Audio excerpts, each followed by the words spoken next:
Hello everyone, welcome to पढ़ science. पढ़ science में सभी प्यारे प्यारे बच्चों का स्वागत है। क्या हाल चाल भाई? व्हाट्सअप, हाउस दी जोश, हाउस एनर्जी। जल्दी से कमेंट सेक्शन में आ जाएंगे क्योंकि मैं आ चुकी हूँ पुराना वाला चैप्टर ही लेकर।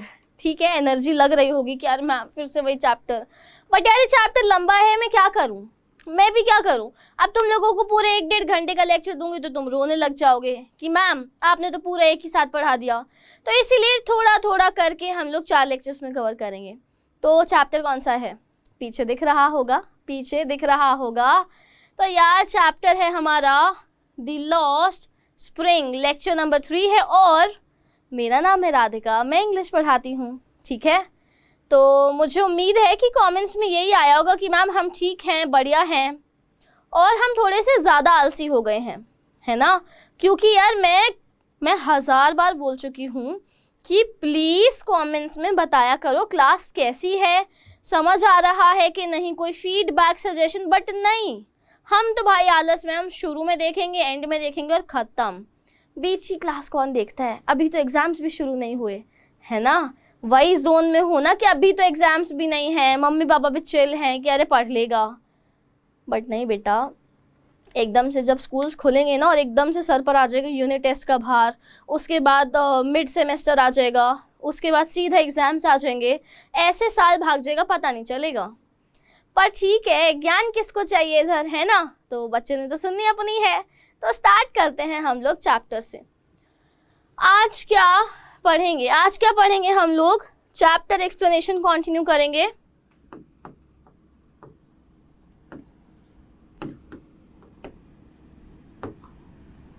चैप्टर एक्सप्लेनेशन कंटिन्यू करेंगे। अभी तक हमने पढ़ा कि अनीस जंग हमारी ऑथर है ना, ये हमने पढ़ा। इन्होंने 2 कैरेक्टर्स बनाए हैं, एक है साहिब आलम जो कि एक रैग पिकर है, यानी कि कूड़ा बीनने वाला।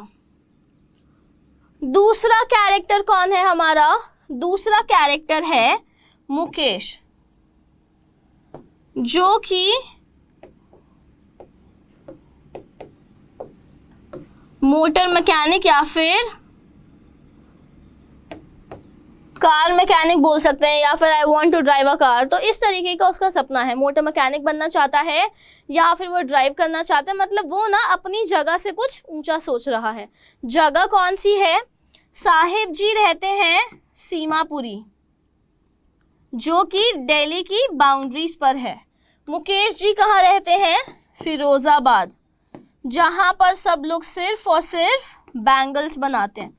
तो दोनों की कहानी में गरीबी दिखाई गई है, दोनों की कहानी में गरीबी दिखाई है। दोनों ही कहानियों का थीम बोले तो क्या होगा? पॉवर्टी, या फिर हम लोग बोल सकते हैं कि ये जो माइंड नंबिंग टॉयल है, यानी कि इतना ज़्यादा दिमाग सुन कर देने वाले काम हैं, इतनी ज़्यादा मेहनत करवाते बच्चों से। फिरोज़ाबाद में बैंगल मेकिंग इंडस्ट्री है ना, वहाँ पर सबसे ज़्यादा। तो उन बच्चों की आंखें, फ्यूचर सब कुछ बर्बाद हो जाता है जब वो यंग एज में आते हैं। वो जब एडल्टहुड में आते हैं उनकी आंखें चली जाती हैं, उनको सुनाई कम देता है, स्किन खराब हो जाती है, दिमाग नहीं चलता सही से, पढ़ाई तो वो वैसे ही नहीं करते। तो यहाँ पर ये सेंट्रल आइडिया दिखाया गया है। क्लियर है? अब जितना हम लोगों ने पहले पढ़ा था उसके बेसिस पे मैं क्विज करवाने वाली हूँ। ठीक है, थोड़ी सी आराम से करेंगे, कोई जल्दी नहीं है। Let's move to our first question. Main characters of the story are. भाई मेन कैरेक्टर्स कौन है? बहुत आसान क्वेश्चन, और मुझे नहीं चाहिए डिसअपॉइंटमेंट। साफ सीधी सी बात है, तुमको आता है, तुमको करना है, खत्म। जल्दी से आंसर बताओ कि फर्स्ट क्वेश्चन का आंसर क्या है।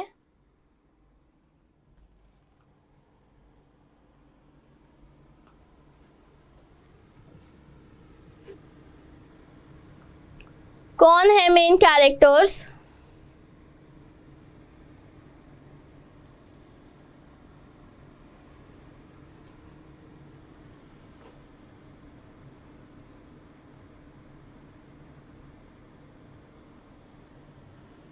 सेकंड क्वेश्चन है, who is the author of this chapter?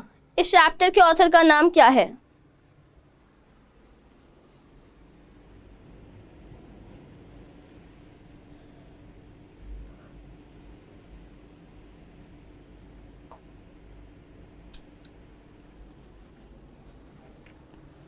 खत्म भाई, 2 ही क्वेश्चन थे, उससे ज़्यादा क्वेश्चंस मैं लाई नहीं हूँ। फर्स्ट क्वेश्चन था मेन कैरेक्टर्स कौन है, मुकेश और साहिब। ऑथर तो बस बता रही हैं, मेन कैरेक्टर्स मुकेश और साहिब हैं।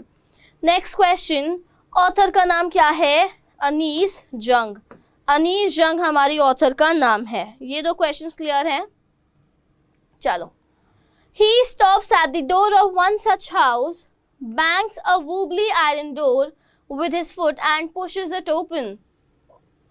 अब मुकेश क्या करता है, वो ना दरवाजे पर जाता है, bangs a wobbly iron door with his foot, यानी कि एक हिलता डगमगाता हुआ दरवाजा मुकेश अपने पैर से ऐसे खोलता है, और वो उसी का ही घर था।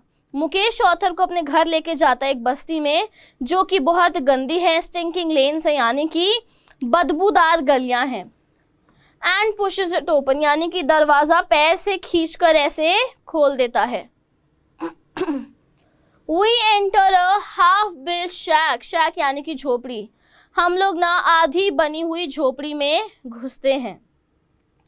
In one part of it, thatched with dead grass, is a firewood stove, over which sits a large vessel of sizzling spinach leaves. अब यहाँ पर एक साइड जो है घर का वो थैश्ड, यानी कि एक तो थैश्ड होता है कवर्ड, दूसरा भूसे से कवर किया हुआ, यानी कि डेड ग्रास यानी कि सूखी घास और भूसे से एक साइड कवर की हुई है। वहीं पर फायर स्टोव है, यानी कि आग वाला चूल्हा है जिसमें आग लगा के हम लोग खाना बनाते हैं। उस चूल्हे पे गरम गरम खुशबूदार सिजलिंग यानी कि जलती हुई स्पिनच लीव्स यानी कि पालक के पत्ते वहाँ पर पक रहे थे। On the ground in large aluminium platters are more chopped vegetables. और नीचे ज़मीन पर एक बहुत बड़ा सा वेसल यानी कि कंटेनर है, पतीला मान लो, उसमें बहुत सारे कटे हुए वेजिटेबल्स थे, यानी कि खाना पक रहा था। A frail young woman is cooking the evening meal for the whole family. एक बूढ़ी सी, फ्रेल हम लोग बोल सकते कमज़ोर सी, बूढ़ी तो नहीं बट एक कमज़ोर सी यंग वुमन, यंग भी है कमज़ोर भी है, ये कैसे? एक कमज़ोर जवान महिला पूरी फैमिली के लिए खाना बना रही थी। Through eyes filled with smoke she smiles. उसकी आंखों में धुआं भरा हुआ है बट फिर भी वो मुस्कुरा रही है। कभी गरीबों की बस्ती में गए हो?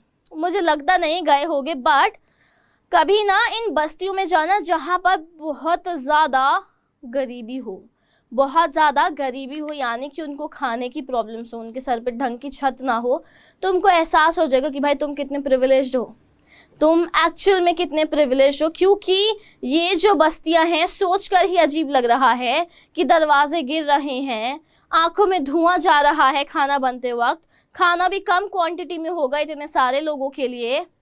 प्रॉब्लम तो है भाई, प्रॉब्लम तो है। She is the wife of Mukesh Elder brother. वो मुकेश के बड़े भाई की बीवी है, मुकेश का बड़ा भाई है, उसकी बीवी है वो लेडी जो खाना बना रही थी। Not much older in years, वो उम्र में ज़्यादा बड़ी नहीं थी। She has begun to command respect as the bahu, the daughter in law of the house, already in charge of 3 men, her husband Mukesh and their father. उन्होंने चार्ज ले लिया है, यानी कि वो अब रिस्पॉन्सिबल हैं घर के 3 मर्दों के लिए। उन्होंने बहू की गरिमा को बनाए रखा है, बहू बन गई हैं वो। तो बहू के लिए कौन कौन रिस्पॉन्सिबिलिटी थे? एक उसका पति, दूसरा मुकेश और तीसरा उनके पिताजी।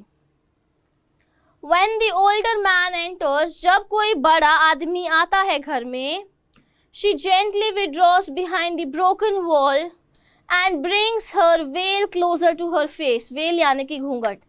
आज भी ये परंपरा मानी जाती है या फिर पारंपरिक प्रथाएं बोल सकते हैं, जो भी बोलो। तो आज भी क्या होता है, जब भी गांव में जाओगे ना, कोई आदमी लोग अगर औरतों के आगे जाते हैं तो औरतें अपना घूंघट रख लेती हैं। उससे क्या माना जाता है कि भाई औरत की मान मर्यादा गरिमा इज्जत सब कुछ ढका रहे घूंघट से। पर ठीक है, इस पे कोई टिप्पणी नहीं दे सकते, उस पर कुछ कमेंट नहीं कर सकते हैं।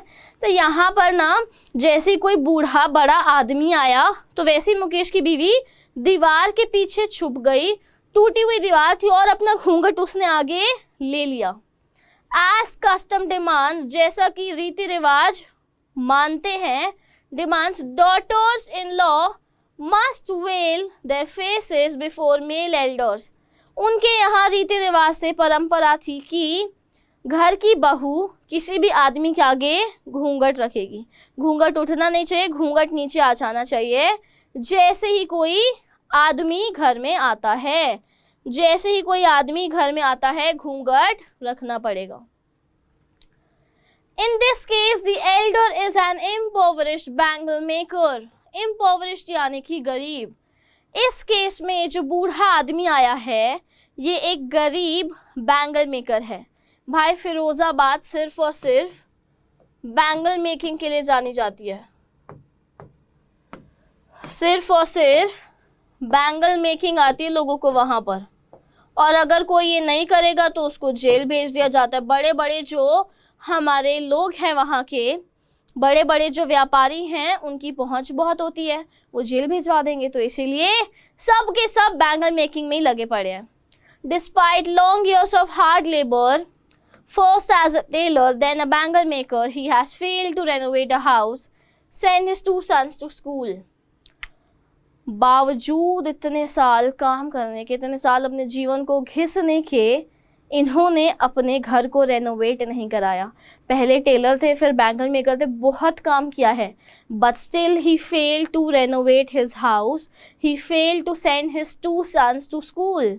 अपने दोनों बच्चों को वो स्कूल नहीं भेज पाए। मतलब तनख्वाह कितनी कम होगी यार, कितनी कम अर्निंग होगी, कितनी ज़्यादा कम होगी कि ये अपने बच्चों को स्कूल नहीं भेज पाए। उस टाइम पे तो बहुत कम था, और गवर्नमेंट स्कूल्स भी तो होते थे, पर नहीं भेजा। और ना ही इन्होंने अपना घर रेनोवेट किया इतने साल काम करने के बाद भी, है ना। All he has managed to do is teach them what he knows, the art of making bangles. अब इन अंकल जी ने, मतलब ये जो इसके फादर है मुकेश के और उसके भाई के, उनको सिर्फ बैंगल मेकिंग आती थी, और उन्होंने अपने बच्चों को क्या सिखाया है? सिर्फ और सिर्फ बैंगल मेकिंग की आर्ट, यानी कि बैंगल्स कैसे बनाए जाते हैं, सिर्फ और सिर्फ यही सिखाया है। इट इज़ हिज कर्म, his destiny, says Mukesh grandmother. Mukesh की दादी माँ कहती है कि ये इनके कर्म है, यही इनका भाग्य है, यही इनके कर्म है। Who has watched her own husband go blind with the dust from polishing the glass of bangles. अब ये जो दादी माँ थी मुकेश की, इन्होंने अपने खुद के पति को अंधा होते हुए देखा है। इन्होंने अपने खुद के पति को अंधा होते हुए देखा है। कैसे? जब बैंगल्स के ग्लास को पॉलिश कर रहे होते थे। पॉलिश से आंखें जलती हैं, ग्लास आंखों में जा सकता है। बैंगल्स बनाते वक्त ना बहुत सारी चीज़ें हैं जो ध्यान रखनी होती हैं। उस टाइम पे इतना ध्यान नहीं रखा जाता था, तो इनकी दादी ने अपने पति की आंखों को खोते हुए देखा है। यार ये हिंदी में बोलना ना बहुत डिफ़िकल्ट हो जाता है कभी कभी। तो इन्होंने अपने पति की आंखों को खोते हुए जाते हुए देखा है। Can a God given lineage ever be broken? Lineage यानी कि वंशावली। शी इम्प्लाइज, वो कहती हैं कि ये तो भगवान की देन है, ये तो विरासत है, ये तो कब से वंशावली चलती आ रही है, जनरेशन और जनरेशन में पास होती आ रही है। परदादा, परदादा, दादा, उनका बेटा, उनका पोता, सब के सब सिर्फ और सिर्फ किस में लगे हुए हैं? बैंगल मेकिंग में। किस में? बैंगल मेकिंग में लगे हुए हैं। Born in the caste of bangle makers, bangle makers की जाति में पैदा होना। They have seen nothing but bangles in the house, in the yard, in every other house, every other yard, every street in Firozabad. वो किसके खानदान में पैदा हुए थे? चूड़ी बनाने वाले के, यानी कि बैंगल मेकर्स के खानदान में पैदा होने की वजह से उनको सिर्फ और सिर्फ क्या दिखा है? बैंगल्स। उनके घर में बैंगल्स, उनके आंगन में बैंगल्स, दूसरे के घर में, दूसरे के आंगन में, गली में, पूरे मोहल्ले में सिर्फ और सिर्फ बैंगल्स, सिर्फ और सिर्फ बैंगल्स। यहाँ तक किसी को कोई डाउट है? जल्दी से कमेंट सेक्शन में बता देंगे कि हाँ मैम डाउट तो है। फटाफट से बताएंगे। कोई प्रॉब्लम नहीं हो गया आई गेस। चलो Spirals of bangles, sunny gold, paddy green, royal blue, pink, purple, every color born out of the 7 colors of rainbow.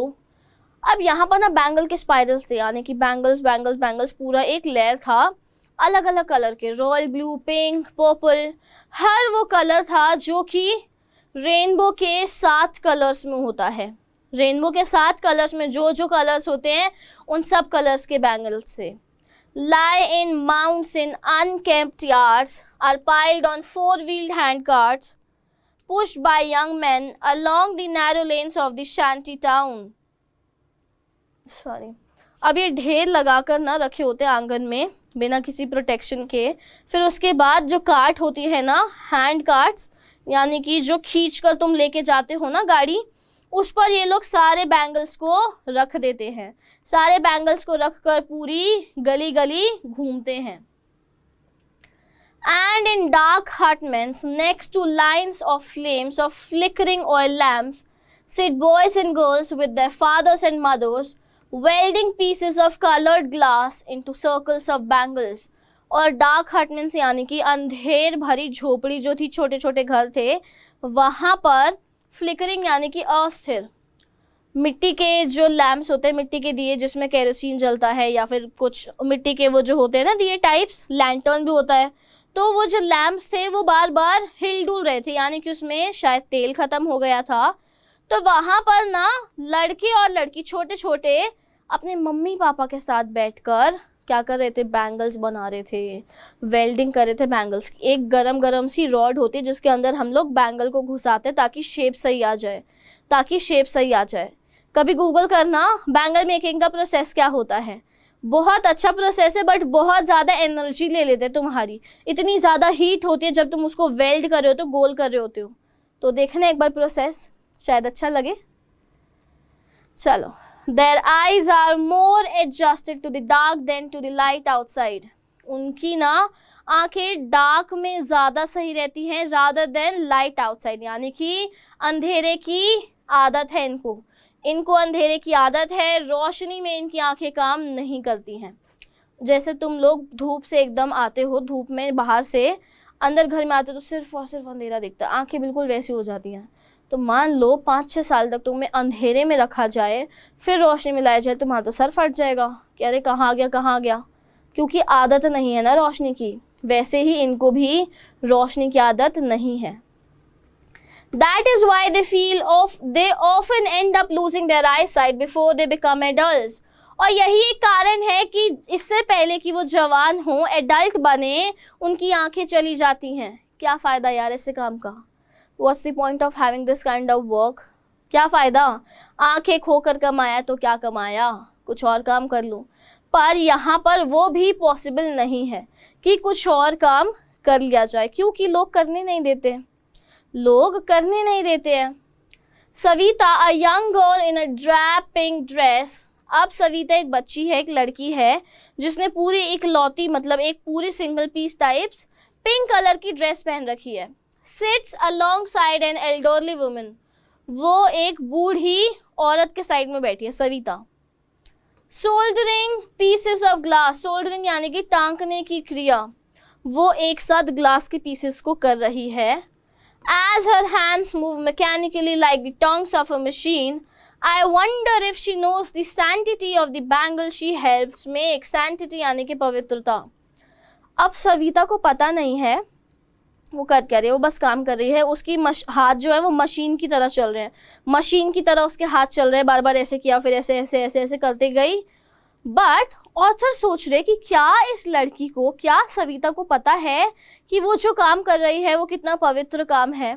वो जो बैंगल्स बना रही है, वो बैंगल्स कितने पवित्र हैं, पवित्रता का सिंबल हैं तो सही भाई। शादियों में चूड़ा पहनाया जाता है लड़की को, नहीं तो कहीं भी फंक्शंस होते हैं, कुछ भी होता है, चूड़ियाँ पहनते हैं ना सब लोग। लड़कियाँ तो चूड़ियाँ पहनती हैं, औरतें पहनती हैं, छोटी छोटी लड़कियों को शौक पड़ गए हैं चूड़ियाँ पहनने के। तो ये जो चूड़ियाँ हैं, जो बैंगल्स हैं, ये ऑस्पिशियस माने जाते हैं, इंडिया में शुभ माने जाते हैं। It symbolises an Indian women सुहाग। ये हमारी भारतीय महिला के सुहाग का प्रतीक है। 2 चुटकी सिंदूर की कीमत तुम क्या जानो। कौन सा बाबू था यार? रमेश बाबू था। 2 चुटकी सिंदूर की कीमत तुम क्या जानो रमेश बाबू, यही था गैस। तो यार ये मतलब तुम बैंगल्स की कीमत कैसे बताओगे? तभी बता पाओगे जब तुमने बैंगल्स को पहना है, देखा है। इंडिया में सुहाग माना जाता है, सुहाग का प्रतीक। ऑस्पिशियसनेस इन मैरिज, ऑस्पिशियस यानी कि शुभ, ऑस्पिशियसनेस यानी कि शुभ होना, शादी में शुभ माना जाता है बैंगल्स पहनना। It will dawn on her suddenly one day when her head is draped with a red veil, her hands dyed red with henna, and red bangles rolled onto her wrist. It will dawn on her यानी कि अचानक से एक सवेरा होगा और उसे एहसास होगा कि उसके सर पे लाल पल्लू रखा है, उसकी मांग में लाल सिंदूर है, उसके हाथों में लाल चूड़ियाँ हैं, उसके कपड़े लाल हैं, यानी कि उसकी शादी हो गई है, उसकी शादी हो गई है। हाथों में लाल मेहंदी, हाथों में चूड़ियाँ, सब कुछ लाल लाल लाल, यानी कि ब्याह यार, ऑब्वियसली शादी हो जाएगी तो अकल आ जाएगी इसको।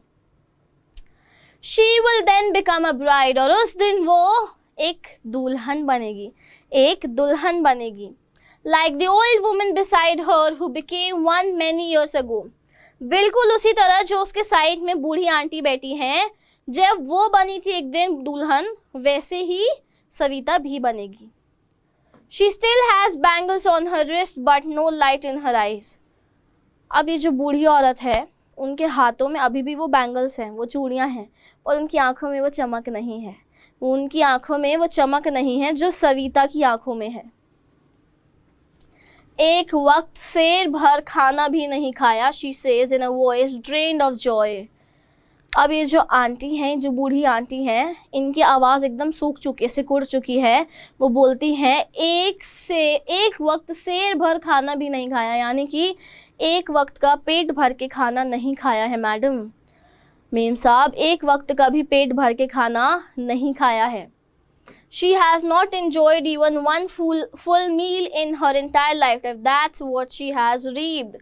इन्होंने क्या पाया है? इन्होंने क्या पाया है? What you sow you will reap, यानी कि जो आप बोओगे वही आपको मिलेगा। बट इन्होंने तो ऐसा कुछ नहीं किया यार, इनकी किस्मत ही ऐसी थी कि यहाँ पैदा हुए। पूरी ज़िंदगी में आज तक इन्होंने एक टाइम का पेट भर के खाना नहीं खाया। ये तो मतलब शर्म की बात है यार, शर्म की बात है काफ़ी। Her husband, an old man with a flowing beard, says, I know nothing except bangles. उन आंटी के बूढ़े पति, जिनकी दाढ़ी एकदम ऐसे बहती हुई आ रही है, he said कि मुझे सिर्फ और सिर्फ बैंगल्स बनाने आते और कुछ नहीं आता यार। All I have done is make a house for the family to live in. मैंने पूरी ज़िंदगी में सिर्फ एक चीज़ कमाई है, मेरा घर। तुम में से कितने लोगों का खुद का घर है? मतलब खुद का घर एज इन कि जिसमें किराए पर न रहते, खुद का घर है, या तो दादाजी का नहीं तो पापा का। बताओ कमेंट्स में है किसी का? ये इसलिए पूछ रही हूँ क्योंकि यार जो लोग खुद से घर बनाते हैं ना, उनको पता होता है कि मेहनत क्या है, स्ट्रगल क्या है, और पैसे कैसे आते हैं, कैसे संभालना है। That person can only understand the pain, वही समझ सकता है इनका दर्द। क्योंकि घर बनाने में ना लोग अपनी पूरी ज़िंदगी निकाल देते हैं, और बनाते क्या, एक घर।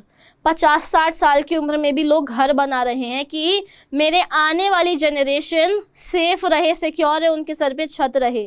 पापा से पूछना कभी कि कितनी मेहनत लगती है, दादाजी से पूछना कभी, क्यों ही पूछेंगे, है ना? बढ़िया चिल चल रही है ज़िंदगी, तो क्या ही पूछना है। बेटा बहुत गंदा स्ट्रगल है बाहर दुनिया में। तुम अभी 12th में हो, तुमको कुछ आइडिया नहीं है शायद, बट बाहर निकलोगे ना, अभी तो आधे लोग आई गेस एनडीए की, यूपीएससी की, बहुत सारे एग्जाम्स की तैयारी कर रहे होंगे, तो उनको शायद पता होगा कि बाहर कितना कंपटीशन है। और वो जिनको कुछ मतलब ऐसा है नहीं कि भाई मुझे यही करना है, वो चिल बैठे होंगे। एम डिसाइड कर लो, यही टाइम है, गोल डिसाइड कर लो कि आगे करना क्या है, वरना पीछे रह जाओगे रेस में, पीछे रह जाओगे रेस में। मैं तो कह ही नहीं रही कि रेस में सबसे आगे भागो, बट एटलीस्ट भागो तो सही, भागो तो सही। जीतोगे कि नहीं वो तो बाद में डिसाइड कर लेंगे, है ना? चलो। Hearing him, one wonders if he has achieved what many have failed in their lifetime. उनकी बात सुनकर एक इंसान को ऐसा महसूस होगा कि उन्होंने वो चीज़ हासिल कर ली है जो अभी तक बाकी लोगों ने पूरी ज़िंदगी में नहीं करी। घर, घर भाई बहुत बहुत मेहनत का काम है। रिच लोग जो हैं, उन रिच वाले जो सोसाइटी है हमारी, रिच सोसाइटी, उनको फ़र्क नहीं पड़ेगा। बट जो मिडिल क्लास फैमिलीज़ है, उनको घर से ना जो सुकून, जो शांति मिलती है कि भाई मेरा घर है, मैंने बनाया है, वो सुकून, वो प्राइड, वो कभी कहीं नहीं दिखेगा, वो कभी कहीं और नहीं दिखेगा। He has roof over his head, उनके सर पर उनकी खुद की छत है, उनके सर पर उनकी खुद की छत है। The cry of not having money to do anything except carry on the business of making bangles, not even enough to eat, rings in every home. ये जो रोना है ना कि हम लोगों ने पूरी ज़िंदगी सिर्फ और सिर्फ बैंगल्स बनाए हैं, बैंगल्स के अलावा कुछ नहीं आता, पूरे जीवन में अब तक हमने पेट भर के एक टाइम खाना नहीं खाया, ये हर घर में है। ये रोना, ये गुहार, ये पुकार हर घर में है। The young men echo the lament of their elders. जो जवान आदमी हैं वो इसी शोक को प्रकट करते हैं। जो बड़ों से सीखा दर्द, वो दर्द अब बच्चों के पास है, वो बच्चे आगे अपने बच्चों को सुना रहे हैं। यानी कि पीढ़ी दर पीढ़ी, यानी कि जनरेशन से जनरेशन पे ये दर्द पास हो रहा है, बैंगल मेकिंग की आर्ट पास हो रही है। भाई समझ आ रहा है? ऐसे तो लग रहा है यार मैम अब बस गिरा, अब तो चक्कर आई गए। प्लीज़ ऐसा है तो बता सकते हो यार कमेंट्स में। आई थॉट कि आराम आराम से करेंगे तो would be better for you, तुम्हारे ऊपर एकदम से बर्डन नहीं आएगा। बट ऐसा लग रहा है तो don't keep it to yourself, tell me, मुझे बताओ, अपने पास मत रखो, मुझे बताओ। Little has moved with time it seems in Firozabad. ऐसा लगता है कि बहुत कम चीज़ें बदली हैं फिरोज़ाबाद में टाइम के साथ साथ। Years of mind-numbing toil have killed all initiative and the ability to dream. ये जो दिमाग को सुन्न कर देने वाला काम है ना, ये जो टॉर्चर है, ये जो काम है मेहनत वाला, जो दिमाग को सुन्न कर देता है, इसने ना बहुत लोगों के सपनों को, शुरुआतों को ख़त्म कर दिया है। ख़त्म हो चुकी है लोगों की वो इच्छा, वो शुरुआत करने का जोश, जज्बा और उनके सपने। ख़त्म हो गया है सब कुछ इसकी वजह से। आज की क्लास में अपने को इतना ही करना है, ज़्यादा कहानी नहीं दे रही हूँ मैं। ज्ञान भी मैंने आज तो कम दिया है यार, मतलब वो होता है ना कि मैम ज्ञान मत दो, बहुत सुनते हम घर में ऑलरेडी, तो मैंने चैप्टर ही पढ़ाया है, बीच बीच का सुना होगा तो पता चल जाएगा क्या क्या बताया है। I hope I am clear till here to everyone. Clear है? चलिए आ जाते हैं समरी पे। तो यहाँ पर ना मुकेश का जो घर है उसके वूबली डोर्स है, घर भी नहीं है, एक झोपड़ी है, ठीक है। तो वूबली डोर्स है, स्टिंकिंग लेन्स हैं, वूबली डोर्स हैं, स्टिंकिंग लेन्स हैं, घर भी पूरा सही नहीं है, फायर स्टोव है, मुकेश की भाभी भी हैं साथ में इस घर में, मुकेश के फादर हैं, मुकेश की भाभी, ठीक है। और क्या हो सकता है, भाभी के साथ साथ मुकेश के फादर भी हैं और मुकेश का भाई भी है, ठीक है, मुकेश का भाई भी है। मुकेश क्या बनना चाहता है वो मैं आपको बता चुकी हूँ। उसके बाद आ जाती है सविता, कि सविता भी बैंगल्स बना रही है, बट उसको पवित्रता नहीं पता, उसको इम्पोर्टेंस नहीं पता है बैंगल्स की। एक दिन जब उसकी शादी हो जाएगी तब शील गेट टू नो कि बैंगल्स की पवित्रता क्या है, बैंगल्स क्यों इम्पोर्टेंट हैं। और उसके साइड में जो एक बूढ़ी आंटी बैठी हैं, उनकी आंखों में वो चमक नहीं है बट उनके हाथ में बैंगल ज़रूर है, यानी कि वो भी बैंगल मेकिंग का ही काम कर रही हैं। उनके जो हस्बैंड हैं उन्होंने एक घर बना के दे दिया है इनको, उन्होंने एक घर बना के दे दिया है इनको, और उसके लिए मतलब लाइफ टाइम लग जाता है लोगों को। तो ऑथर कह रहे हैं कि इन्होंने वो चीज़ अचीव करी है जो बाकी लोग लाइफ टाइम में नहीं कर पाते हैं, ठीक है। बस भाई बहुत हो गया, मैं आपको सिर्फ एक चीज़ कहना चाहती हूँ, थैंक यू फॉर वॉचिंग। अपना ध्यान रखो, बहुत सारे लोगों की छुट्टियां हैं, सो छुट्टियों का सही फ़ायदा उठाओ। मुझे बताओ कि what do you expect from your self, तुम खुद से क्या एक्सपेक्ट करोगे, तुमको क्या चीज़ें चाहिए। स्पोकन, राइटिंग, ग्रामर, लिटरेचर की ज़्यादा क्लासेस, लाइव सेशंस, क्या चाहिए तुम खुद से बताओगे तभी तो हम डिलीवर कर पाएंगे ना। भाई भगवान तो नहीं है, ना ही हम लोगों ने कुछ ऐसा लगा रखा है जिससे तुम्हारे मन की बात सीधा दिमाग में फिट हो जाए मेरे। ना ना ना, ऐसा कुछ नहीं है। सो फीडबैक या कोई सजेशन देना हो तो यू नो इट, कहाँ देना है, कमेंट सेक्शन में बस बता देना एक ही बार, ठीक है। चलिए बाय बाय, अच्छा लगा मुझे आप लोगों के साथ। Till next class, bye, take care.